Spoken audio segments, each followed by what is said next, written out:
Ultimately, I just feel like if you're leaving the alcoholism musical saying to yourself, God, do I need a drink right now, then something is probably going wrong at the alcoholism musical. Oh my god, hey, welcome back to my theatre-themed YouTube channel. My name is Mickey Joe, and my goodness, this chair is squeaky. Are you hearing this? This is my squeaky, squeaky chair. I don't know how this got this squeaky. I just sit here and talk about theatre. I'm not exactly putting you through strain. My name is Mickey Joe. If you're meeting me for the first time, I am an independent professional theatre critic here on social media. I am also a YouTube content creator. You can also find me on other social media apps like Instagram and TikTok. And I am usually based in the UK, where I see as much West End and regional British theatre as I can, but occasionally I am lucky enough to get to travel over to the US, where I stay as long as I can in New York and see as many Broadway and off-Broadway shows as possible, including earlier this year when I went to New York and I got to see Days of Wine and Roses, the new musical right before it opened at Studio 54 on Broadway. Cut to a few months later, and the show, which was only scheduled to play a limited run this spring, has announced that it will be closing a month earlier than planned. An early closure which to my mind is symptomatic of two things. The first being an ongoingly very challenging theatrical climate on both sides of the Atlantic, in which only the most commercially viable shows succeed, and also another mitigating factor, which is one of the most overcrowded Broadway springs known to mankind. There are so many shows opening right before the cutoffs for Tony Awards eligibility. Specifically, there are so many new musicals opening. A bunch have already fallen by the wayside. R.I.P. Once Upon a One More Time, R.I.P. Hill Eyes Love, R.I.P. Harmony, R.I.P. How to Dance in Ohio. On the day Days of Wine and Roses announced their early closure, Spamalot also announced that they would be ending what was always planned to be a limited run for them as well at the St. James Theatre. In any case, these are hard times, and you may be wondering, Mickey Joe, you went to go and see this show right at the end of January. It is now March. Why has it taken you so long to put this video out, and why are you only telling us you didn't like this show now that they've announced they are closing? And I don't want it to seem like I'm that person throwing that little bit of dirt onto the coffin they've already lowered into the ground, in which this show is the corpse inside of that coffin, because that's not how I feel about it. For one thing, this show actually got pretty decent reviews, so mine is, if anything, going to be a dissenting opinion today. It probably stands a better chance than almost all of those other shows I mentioned at getting any Tony Award nominations. But secondly, and though for the most part this review has been delayed by me seeing other things and other breaking news videos pushing it back, I will be honest enough to tell you I just don't enjoy sitting down here and talking to you about a show I really did not find a way to appreciate. As you may have noticed in some of my previous reviews of both West End and Broadway shows, I have much more fun sitting here and telling you about things that got me so excited because they were so theatrically thrilling, or even shows where they were flawed but they could be easily fixed. Something like a How to Dance in Ohio that captured so much of my heart and had legitimate issues that could have been improved. Something like this, I unfortunately had such an inherent distaste for that it brings me little joy to sit here and tell you about that. Not to make this entire review a metaphor about drinking, and with sensitivity towards the very real issue that is alcoholism, I feel like having ingested this show earlier this year, I'm about to spend the next hour of my life regurgitating it, and I don't think that's going to be any more pleasant. But it is also my job. So today I'm going to be letting you know what I thought of Days of Wine and Roses. Spoiler alert, I've already given you something of an inclination, but I'm going to be letting you know why I thought that, if that is perhaps controversial to you. Now, I know many viewers on my channel have already seen this show. Please share what you thought in the comments section down below, and if this is your first time seeing my videos or you haven't subscribed yet, then please feel free to subscribe to my YouTube channel. Click that notifications button so that YouTube lets you know every time I post a new review or theatre news video or theatre going vlog. I have some very exciting things coming up very soon, and I have made no secret of the fact that I am desperate to get back to Broadway for this very busy spring season. So many shows have opened and are going to open imminently, so to be one of the first people to hear when exactly that is going to be, make sure you're subscribed. In the meantime, let's do it. Let's talk all about Days of Wine and Roses.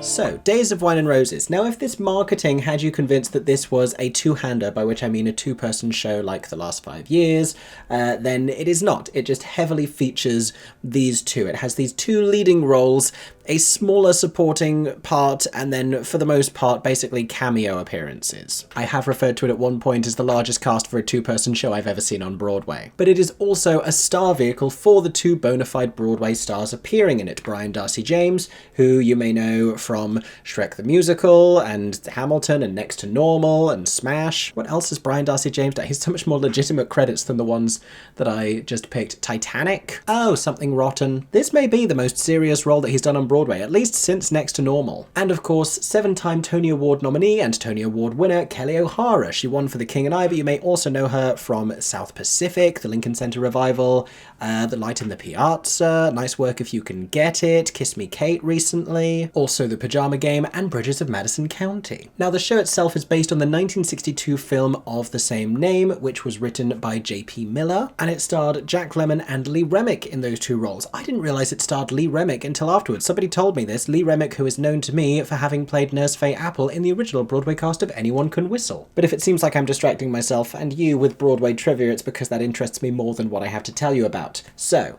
this story is about Joe Clay and Kristin Arneson. He works in PR, she works with him in a capacity that I forgot. They meet on a boat while he is procuring prostitutes for the men that he works with / maybe their clients, I'm not sure. The finer details of that moment were lost on me because, for the most part, this is just the introduction of these two characters. He is intrigued by her, she finds him a little bit brash, and so she is indifferent but reluctantly agrees to go and have dinner with him, whereupon he finds out that she doesn't really drink alcohol. A little taken aback by this, he prompts a little further, and she reveals that she just doesn't really enjoy the taste. He asks her what kind of taste she does enjoy, and when she says that she has a sweet tooth and she enjoys chocolate, he orders her a bespoke cocktail without really asking if she wants that, and she does like the taste of it, much to her own surprise. What follows in their relationship is a rapid descent into two things: love and alcoholism, the intertwining of which is pretty much characteristic of the show. While their relationship blooms and progresses in spite of the better judgment of her father, for example, and despite of every indication that the two of them might be pretty destructive and even a little bit toxic together, and they end up having a child, so too progresses their negative influence on each other as each becomes more and more dependent on alcohol. Before we go as far as to addressing the negative implications of their drinking, it shows sort of their high-spirited, passionate enjoyment of drinking alcohol together. Even Joe, who always drank, is enjoying a little more than he used to, and Kristin is like, out with the chocolate-flavoured cocktails, in with whatever kind of a poison you've got, and in any kind of glass they're serving it. Only imagine that delivered in a glorious soprano register. Now, as far as the material goes of this, the musical adaptation of that film, the book has been written by Craig Lucas, playwright and book writer Craig Lucas, who is reunited here with his The Light in the Piazza collaborator Adam Guettel, the composer, lyricist Adam Guettel. The Light in the Piazza being the show for which he won the Tony Award, which Kelli O'Hara was also in. It's a big old family reunion all round. And like the best of family reunions, it is also lubricated with an enormity of alcohol. I don't wish to put an exact number on the ratio, it's definitely more song than script. It's only a one-act show, but that also may go some of the way towards explaining why I've kind of told you most of the extents of the plot. Like, the only thing I haven't explained is the fallout of all of this, which would be a spoiler for the end. And there's still time for you to go and see it on Broadway for yourself for the best part of a month. In the meantime, let me tell you what I actually thought of the show.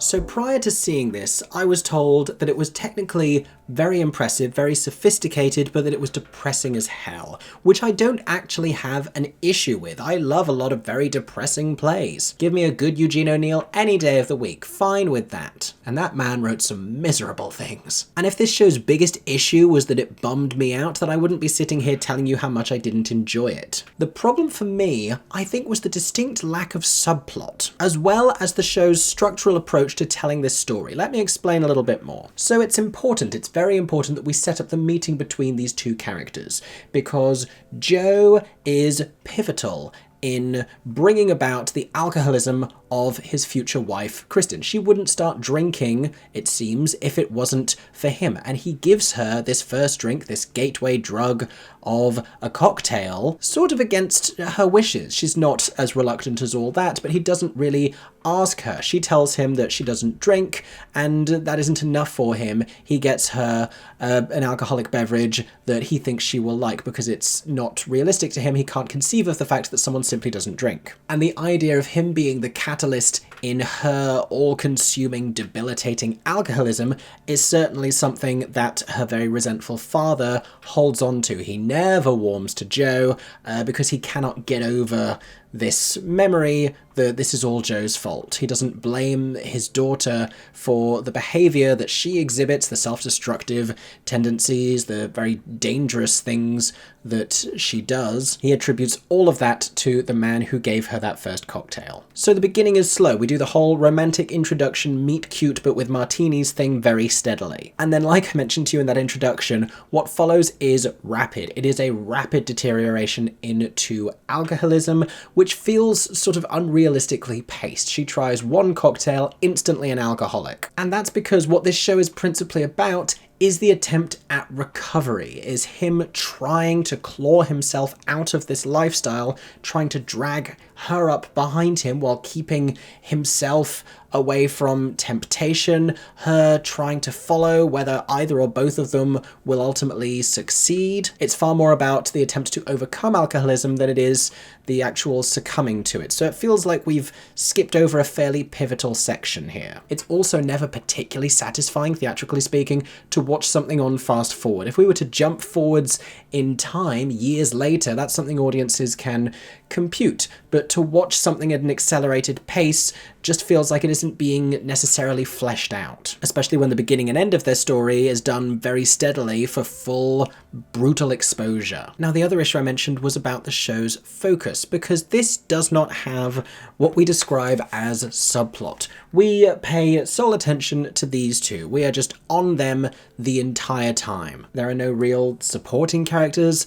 As such, we barely get to glimpse them individually. It is largely about the relationship between the two of them, which is what you would expect with this musical. I just think I would have appreciated the levity and the distraction of occasionally something else going on. I also think when you're dealing with alcoholism and when you're portraying drunkenness, it's very useful to be able to portray that from an outside perspective, because when we're with them, we sort of follow them as protagonists and we sort of stay in it with them. We started with them at the beginning when they were quite reasonable, and then as we descend alongside them, it's difficult to identify the moment at which the behavior becomes unsustainable and unforgivable and unsupportable by the audience. Maybe that's the intended effect. Maybe we're meant to sort of be seduced into that lifestyle as well, and there's a moment where we have this sort of sobering realization, pardon the pun, where we're thinking, oh, this is actually incredibly toxic and self-destructive. But we are introduced to her very stern father in a way that makes it seem like he's this unreasonable man when he is probably the voice of reason in all of this madness. Now, the show has been directed by Michael Greif, who has evidently done exceptional work with Brian and Kelli in developing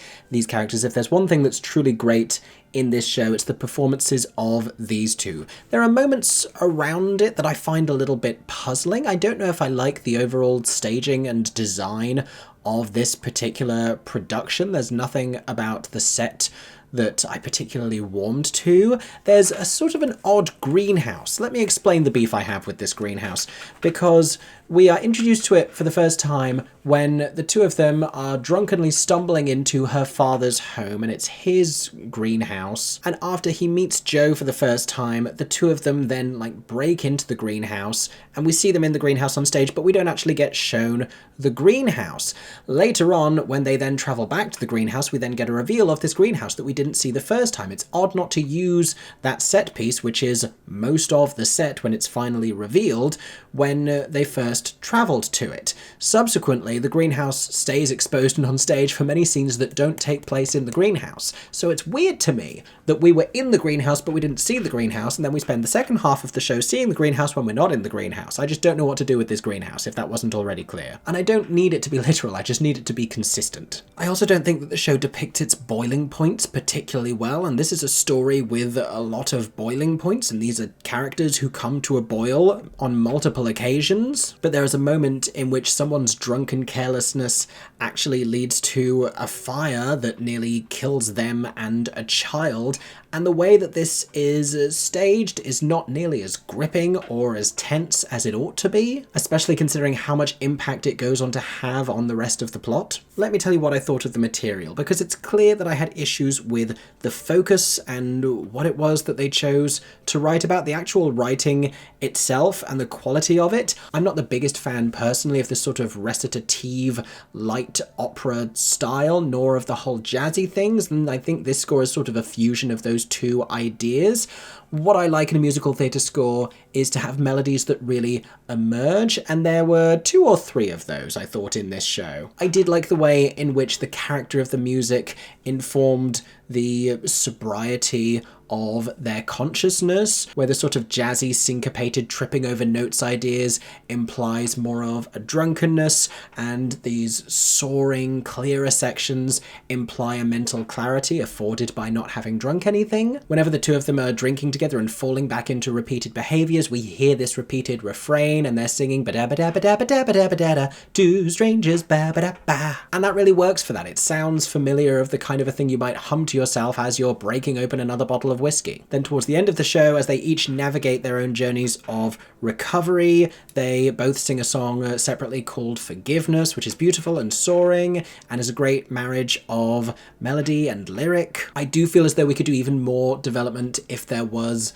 more script. I think we're more script heavy towards the beginning, but some of the later scenes, especially the stuff with her father, where he comes between them as she's in recovery and he's in recovery. There are just so many conversations you want to be had that frustratingly are not had. And perhaps that's simply just not the story that they want to tell, or they don't want to do anything convenient as allowing these characters to actually have a conversation, and it's more just about the turbulent emotion of it all and how difficult it all is, and everything's repressed and strained and volatile. But it's not like I delight in going to Broadway shows to watch people not talk to each other. Let's not throw the baby out with the bathwater, however. I did enjoy the costume design and the hair and wig design. That was Didi Ayit and David Brian Brown's work respectively. This is all period set, so everything had to look appropriate, which it did. They also had to go to the trouble of costuming a great many characters who are barely on stage, but for some reason in this show. And before I close out this section and carry on to talk about the performances, I'm wondering myself what it is that I wanted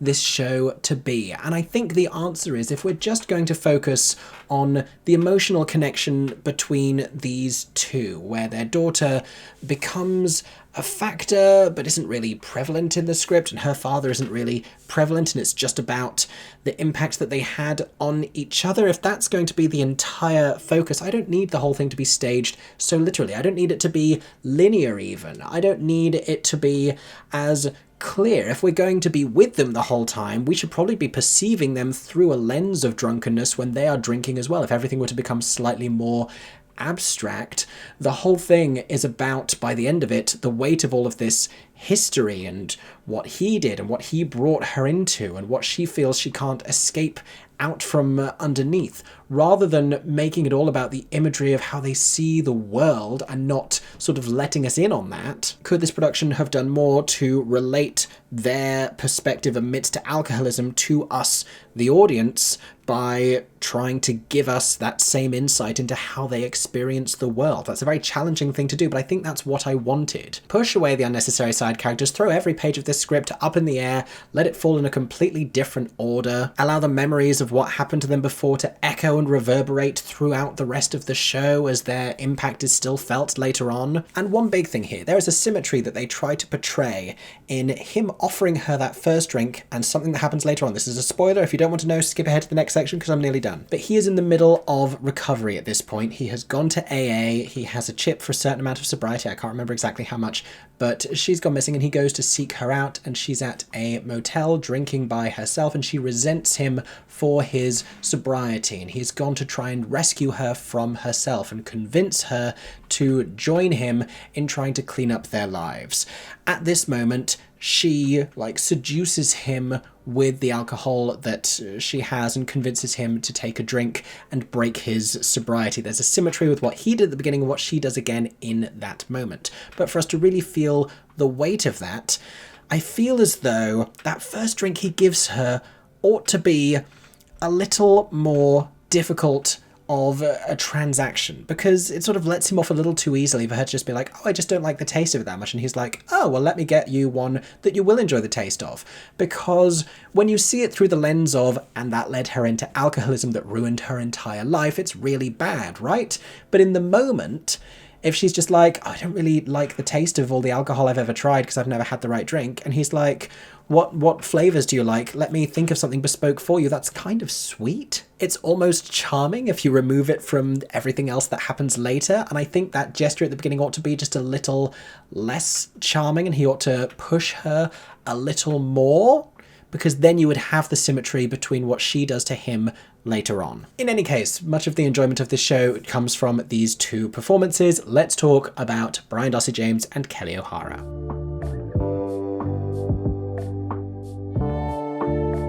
So post The King and I'm of the opinion that Kelli O'Hara can make almost anything revelatory on stage. She's great at taking this slightly dusty material and breathing easy, effortless, new, radiant life into it. She does what she does impeccably well. And it's lovely to see her here in a role that doesn't require her to be quite so buttoned up the entire time. There's a certain prim quality to her at the beginning, but she certainly lets her hair down throughout the show, and when she's in that motel scene, specifically lambasting him for the disappointment that he has become in her eyes, it's really harrowing stuff to watch. Obviously, she sounds fantastic, and through the musical theatre theory of it all, we are hearing her thoughts and feelings as sung. That's not her literal singing voice. I do still wonder if there should be a quality where it might change a little more with the change in demeanour, with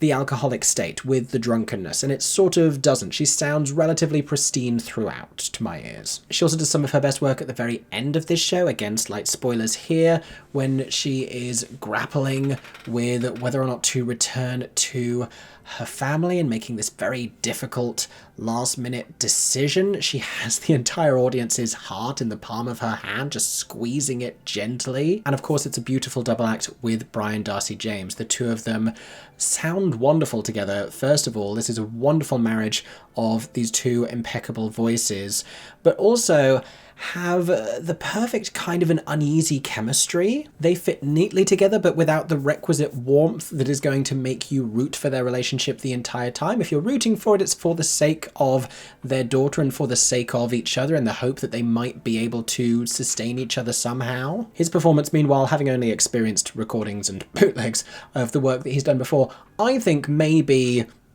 one of the best of his career. This is a really great role for Brian Darcy James. He is suave and charismatic and necessarily slimy at the beginning, just the right amount where you don't entirely question why she agrees to go with him and how she begins to fall for him, but there are enough red flags that when the traffic warnings eventually pop up down the road, they don't come as much of a surprise. His downfall is not as character redefining as hers is, so he has to do subtle work here in the shifts in characterization, but it's his bitterness and anger building as he encounters more challenges at work, and they sort of give him this demotion where he's forced to travel more. He is then forced into uncomfortable proximity with his father-in-law. He alternately does and doesn't make an effort there. He has his own share of self-destructive behavior and then the drive to try and better himself, all of which is played with such overwhelming honesty and integrity. Honesty, I think,